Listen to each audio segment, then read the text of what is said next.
Here we are again at Wednesday at the Well for February 10th, 2021.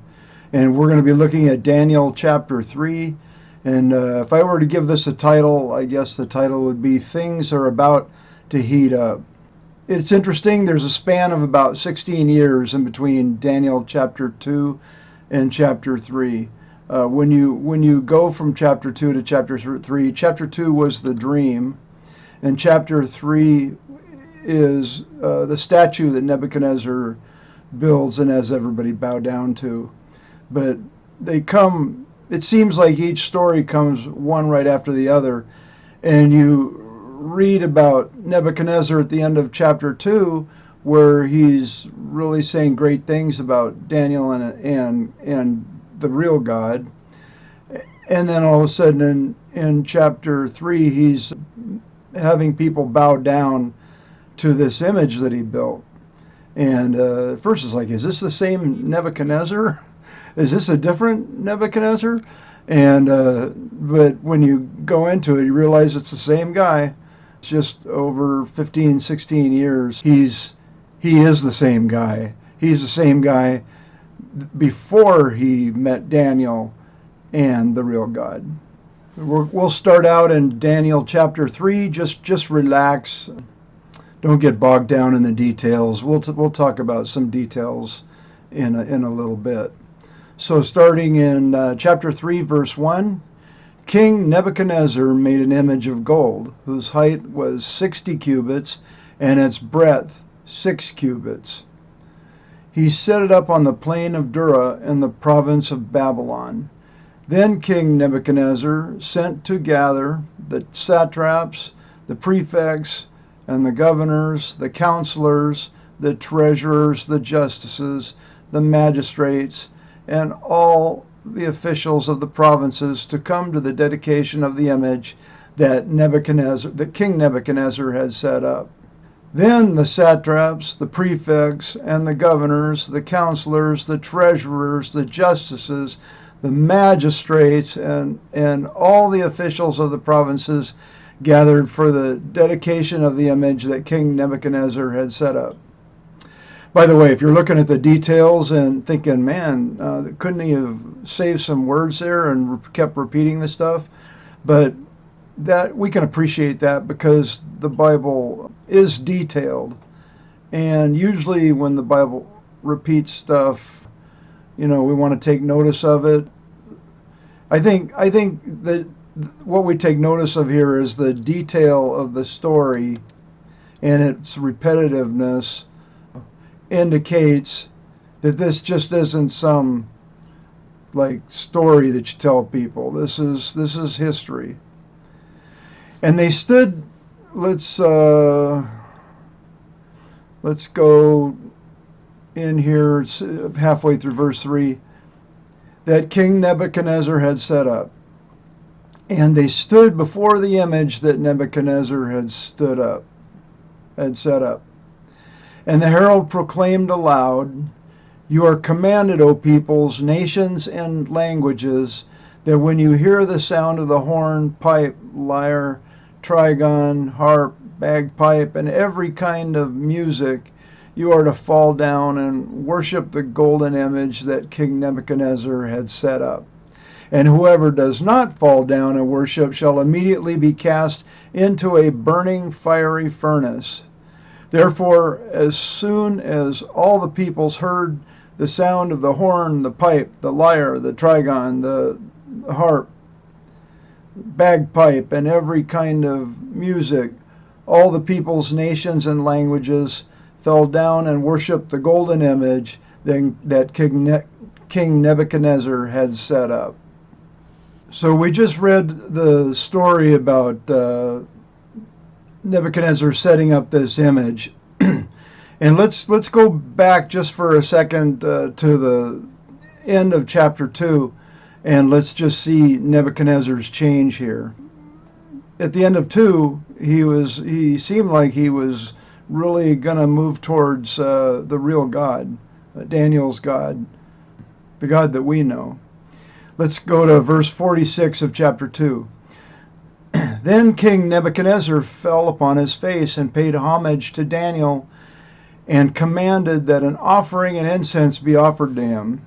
The king answered and said to Daniel, Truly your God is God of gods and Lord of kings and a revealer of mysteries, for you have been able to reveal this mystery. This is about the dream.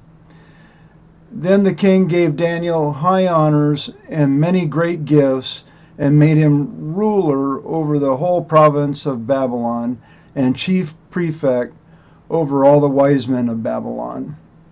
Daniel made requests to the king, and he appointed Shadrach, Meshach, and Abednego over the affairs of the province of Babylon. But Daniel remained at the king's court. It's quite a stark difference, right, between this end of chapter 2 that we just read and then chapter 3. Nebuchadnezzar is setting up a golden image, and we don't exactly know what that image was, but many are thinking that as he had the dream of the coming kingdoms after his, the gold and the different metals, gold, silver, bronze, and iron mixed with clay down at the feet, and that clearly, according to his dream and Daniel's interpretation, Nebuchadnezzar's kingdom was going to end. It could be that Nebuchadnezzar set up this image in response. Now, remember, 16 years has passed, but he could have set this image up because he's been chewing on the idea, and it's like, my kingdom, I'm gonna strengthen my kingdom. For whatever reason, he was drawing attention from the God that he met through Daniel, and creating an image. So let's anchor this in some kind of fun factoids, dates, where we can kind of compare it with the age of Daniel and different things. It's common thought that Daniel was born in 620 BC, and he was taken to Babylon at 605 BC. So that would put him at 15 years of age when he was taken to Babylon. The 603 BC is when he encountered the king and interpreted the dream. And he's about 17 years old. Common thought, with his birth being at 620 BC. In 597, Nebuchadnezzar revisits Jerusalem, and 10,000 more were taken, including Ezekiel the prophet. And in 588 BC, he returns to Jerusalem again. And then in 587, we have this statue of chapter 3, and that would put Daniel at about 33 years old. Now, the significance of knowing these dates is that if you read chapter 2 and you go straight over to chapter 3, you think, what happened to this guy? Is this the same king? You know, he met God, and he's bowing to Daniel and really respecting God. And then now he's building a statue and threatening to throw people in the furnace. And I'm just pointing out these dates that it's about 16 years from the dream to the statue. And he's revisited Jerusalem. So he did have an encounter with God and with Daniel, but remember Pastor Brent said in a couple sermons back that we leak the good things. I forget exactly the subject that he applied that to, but we leak our everything that's good because of our sin nature and everything. I won't go into that. But Nebuchadnezzar has drifted back into his old ways. And the things that have helped him drift back are these encounters with Jerusalem and just time. And then probably reconsidering the dream and saying, you know, I dreamt that dream. I believe in many gods, and I'm gonna side with whatever God, and I'm gonna build this monument, and I'm gonna strengthen my kingdom. I don't know. Maybe he thought his kingdom wouldn't fall.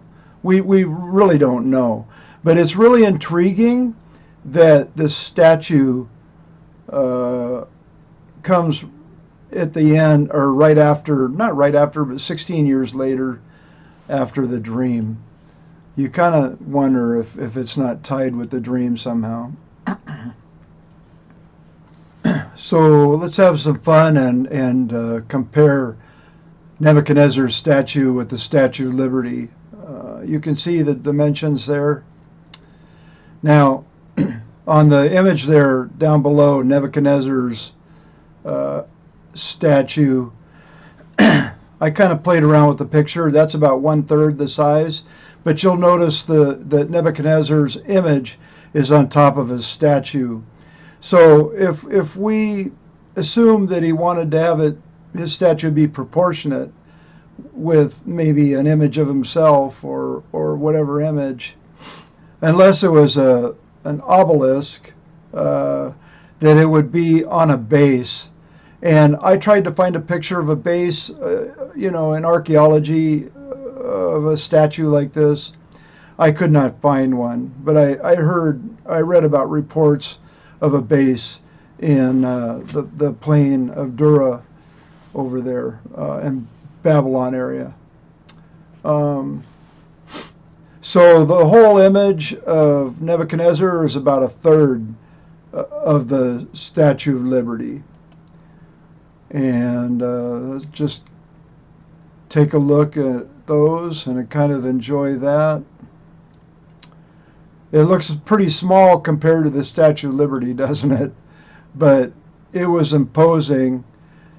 And honestly, it was imposing because the rules that Nebuchadnezzar said that if you don't bow down to the image when you hear all the music, that you're going to go into a furnace.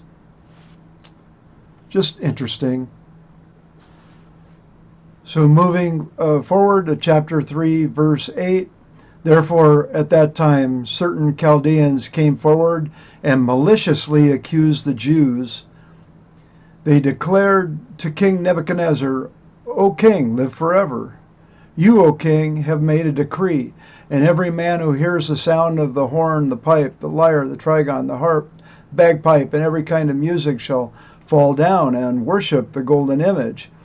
And whoever does not fall down and worship shall be cast into a burning fiery furnace.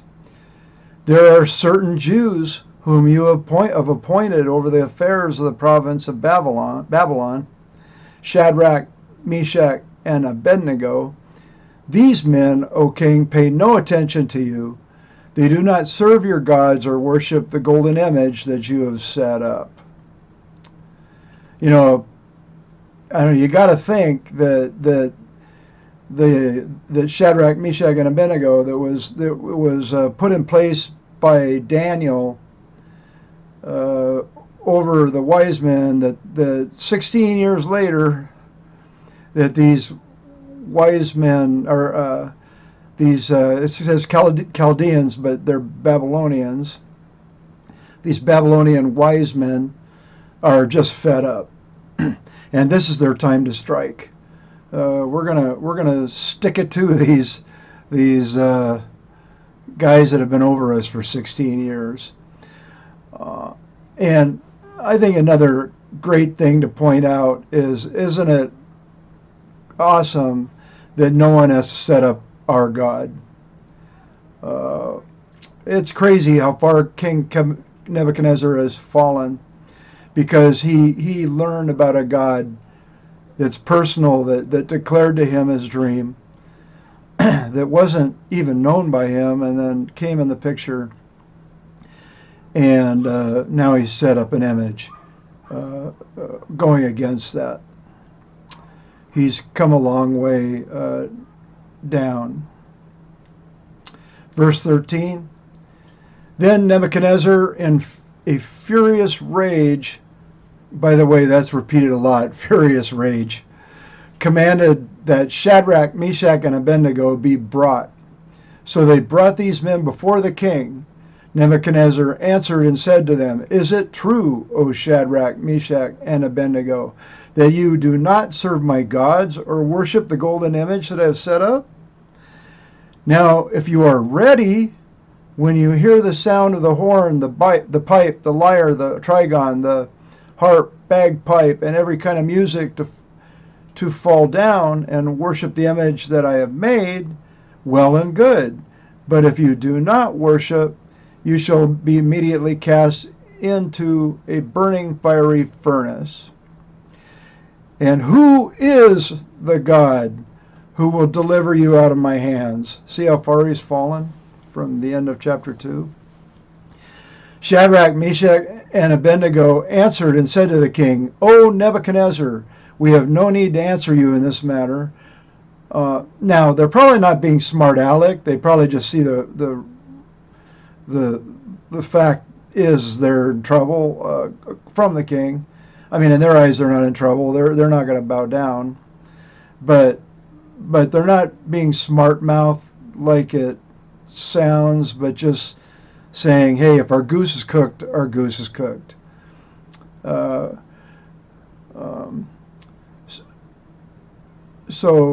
Verse 17, if this be so, our God, whom you serve, is able to deliver us from the burning fiery furnace, and he will deliver us out of your hand. I don't know if I'd go, that might be, deliver us out of your hand. That's getting personal right there. But, you know, they were delivered out of your hand, O king. But if not, be it known to you, O king, that we will not serve your gods or worship the golden image that you have set up. So burn or not, they're not going to bow. Then Nebuchadnezzar was filled with fury. There's that word again. And the expression of his face was changed against Shadrach, Meshach, and Abednego. He ordered the furnace heated 7 times more than it is usually heated. Now, they say for working with metal and things that maybe it was heated about 1,000 degrees. Did it go up to 7,000 degrees? And was that even possible? Sorry, Siri just went on my phone. Is it even possible for the furnace to be heated that hot? But it doesn't have to be heated that hot. It says usually heated, so maybe it was heated lesser. At any rate, you're going to die, right? And he's mad. He wants them to die even hotter, so whatever degrees it is. And he ordered some of the mighty men of his army to bind Shadrach, Meshach, and Abednego, and to cast them into the burning fiery furnace. Then these men were bound in their cloaks, their tunics, their hats, and their other garments, and they were thrown into the burning fiery furnace. Because the king's order was urgent and the furnace overheated, the flame of the fire killed those men and took up Shadrach, Meshach, and Abednego. And these 3 men, Shadrach, Meshach, and Abednego, fell bound into the fiery furnace. It was pointed out by some that the men of valor, or let's see, what's the term? Well, anyway, the men, the soldiers that threw them into the furnace were like cream of the crop. That's an interesting thought that Nebuchadnezzar lost some big guys, and these guys that he wanted to get rid of weren't destroyed. Verse 24. Then Nebuchadnezzar was astonished and rose up in haste. He declared to his counselors, "Did we not cast 3 men bound into the fire?"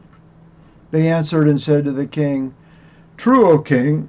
He answered and said, But I see 4 men unbound walking in the midst of the fire, and they are not hurt, and the appearance of the 4th is like a son of the gods.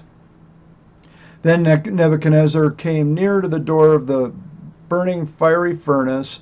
He declared, Shadrach, Meshach, Abednego, servants of the Most High God. Oh, his tune has changed, huh? Come out and come here. You know, I just noticed something. He didn't call out the 4th one, did he? Oh, it's crazy. Then Shadrach, Meshach, and Abednego came out from the fire, and the satraps, the prefects, the governors, and the king's counselors gathered together and saw that the fire had not had any power over the bodies of those men. The hair of their heads was not singed, their cloaks were not harmed, and no smell of fire had come upon them. Nebuchadnezzar answered and said, Blessed be the God of Shadrach, Meshach, and Abednego, who has sent his angel and delivered his servants who trusted in him and set aside the king's command and yielded up their bodies rather than serve and worship any god except their own God. Therefore I make a decree, any people, nation, or language that speaks anything against the God of Shadrach, Meshach, and Abednego shall be torn limb from limb, and their houses laid in ruins, for there is no other God who is able to rescue in this way. Then the king promoted Shadrach, Meshach, and Abednego in the province of Babylon. Recently, we've been going through a series on Sunday morning about suffering and why things happen to us that we would rather not have happen to us. The why God questions, and then what would God's answer be? Like we ask him why, and he says because I love you, and different answers. Love is the base, but because I have a purpose and other things. Here we see a clear example from Scripture.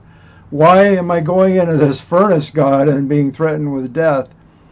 And that's to demonstrate that Shadrach, Meshach, and Abednego's God has their back, and that he's the real God, and demonstrate his power, and that he has their back by preserving them through the fire. And what's God's goal is to reach those wise men, not just put them in their place, but he wants to have a relationship with them. And Nebuchadnezzar, he wants to have a relationship with them. This is the second event that God has reached out to Nebuchadnezzar in a very striking way. The dream, and Daniel told him the dream and interpreted the dream, and Nebuchadnezzar had a great reaction, a positive reaction. And then 16 years later, the statue here, and going through all that, and now he has another positive reaction. So God is not only demonstrating his power, that he's got Shadrach, Meshach, and Abednego's back, and that he's the real God, but he's demonstrating that he can look past Nebuchadnezzar's abusive habits and heart, his really hard heart, his furious heart, and he can reach out to him.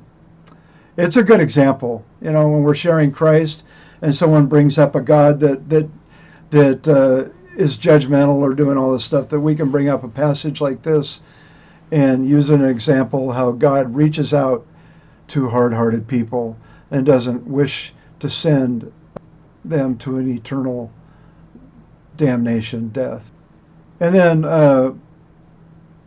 honestly, I take something from God here too, and that's I'm like these guys that forget God. Not Shadrach, Meshach, and Abednego and Daniel. By the way, some people say Daniel was the 4th person. Daniel has his trial coming. Evidently, he was in a place where he was preserved from this event. So if you're curious, Daniel and Shadrach and Meshach and Abednego were tight and together, that maybe Daniel was a fourth person. No.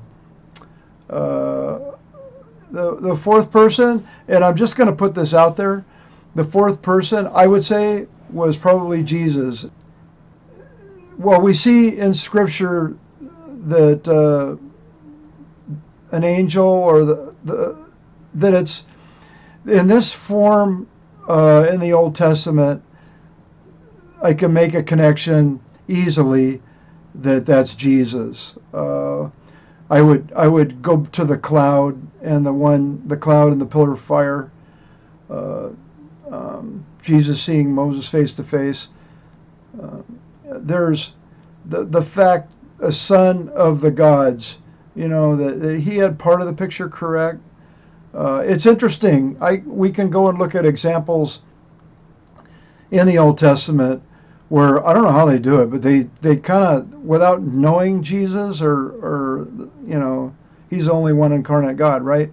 That without knowing him, somehow people that have encountered this other being that we would know as Jesus, somehow they immediately know him. There's like immediate knowledge, but we don't have time to go through that here. I take something personal out of this, that I'm like Nebuchadnezzar. I'm like those wise men.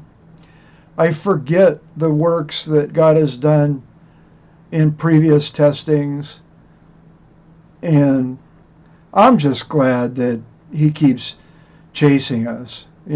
I often refer to us as chasing God, but when we don't chase him, he chases us.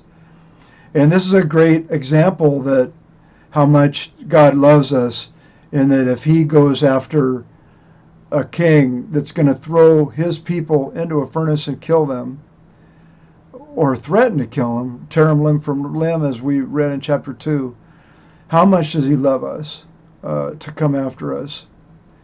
And the walk away thing from this is, as Nebuchadnezzar is learning another facet of God and reacting in another way, blessed be the God of Shadrach, Meshach, and Abednego, as sent his angel and delivered his servants who trusted in him and set aside the king's command and yielded up their bodies rather than serve and worship any god except their own God.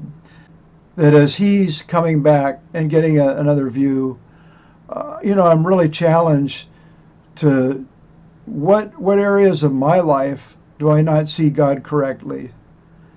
And how would I be blessed? How am I keeping myself away from seeing God correctly? It's really a food for thought. It's convicting. It's convicting in a good way, though, right? It's not like God is slamming us and wagging his finger at us, but he's trying hard to have a relationship with us. So anyway, that'll end our time together, and hope you have a great week.